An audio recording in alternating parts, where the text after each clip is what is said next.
Hi everyone, welcome to our first episode of Life Matters in Focus, where we talk about things that matter in your life and how to live your best life possibly now. Today's episode is Knowing Your True Self. Knowing Your True Self. I'm Jeff Dingsor, your host, my co-host, Dr. Brady McDaniels-Kilgore. So let's talk about what matters in knowing your true self. Yeah. Why is that important? You know, I basically wanted to choose this subject today because in my private practice, Family Matters in Focus, I work with individuals, couples, children, just every, human beings trying to make their way in the world.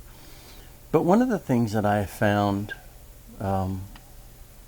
central to where people are struggling is, and often I get the question, almost daily I get the question, who am I? Or I don't know who I am. I've been living my life trying to figure things out, trying to make my way, but they come to a point where they realize that who they are is, number one, is not who they want to be.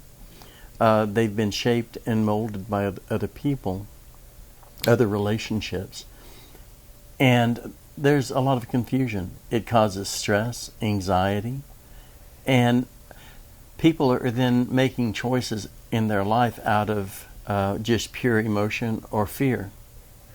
And anytime we make a decision out of emotion or fear, it typically goes badly.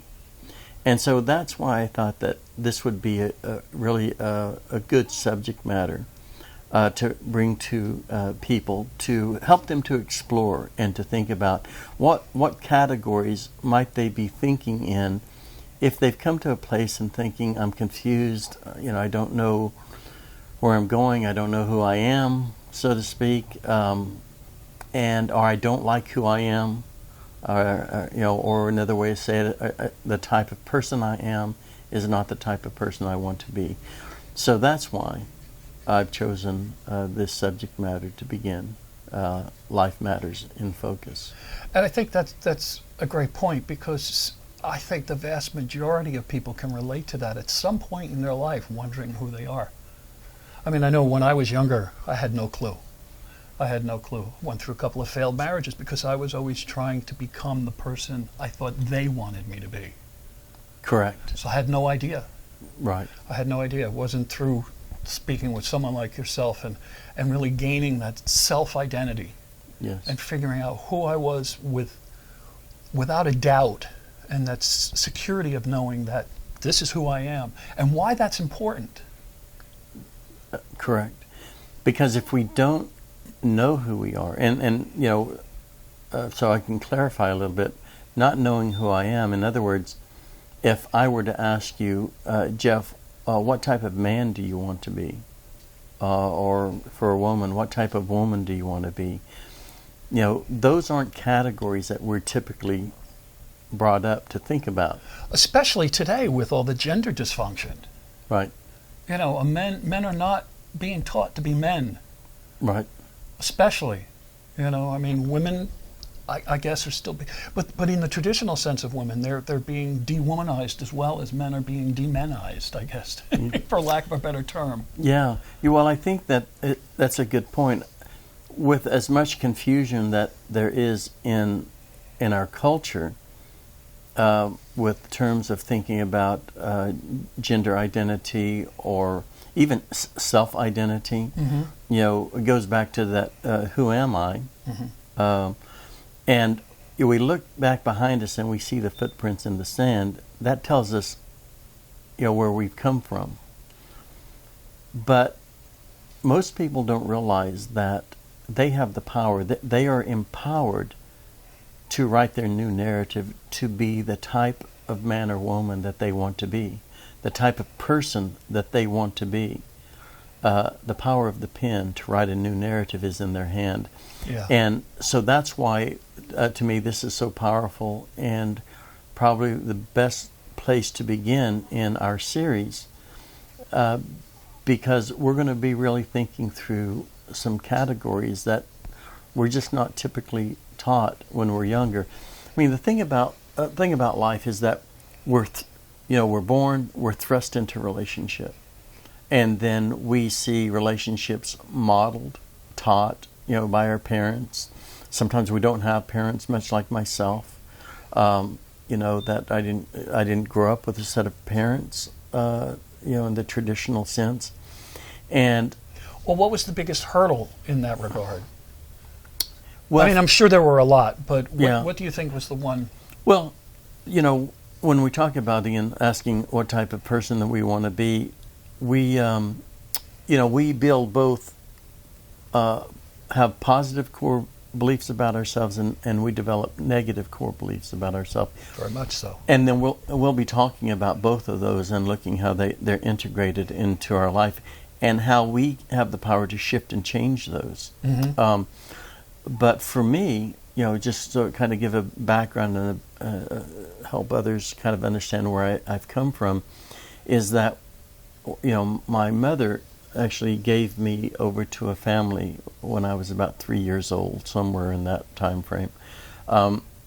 And so I lived with this family for a short period of time, only to come to find out one day when I came in from school that they weren't my parents and they were giving me to another family.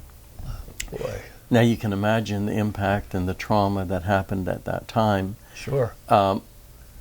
And I'll talk more about that, I'm sure, in our series a little bit, and the impact, because I do want to use ourselves as a model of understanding that we're simply just normal people, having lived like most of the people that are watching this.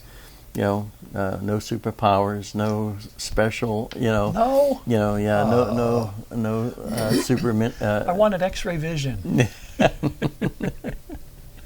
Yeah. So, but I developed through going to multiple families in the course of my childhood into my early adolescence. I developed a core belief, a negative core belief about myself. One was that I was unlovable, and secondary to that was I had no value. I had no weight in the world. And no meaning also. And probably the reason I do what I do today is because of I was just trying to figure out myself, just trying to understand my own internal dynamics.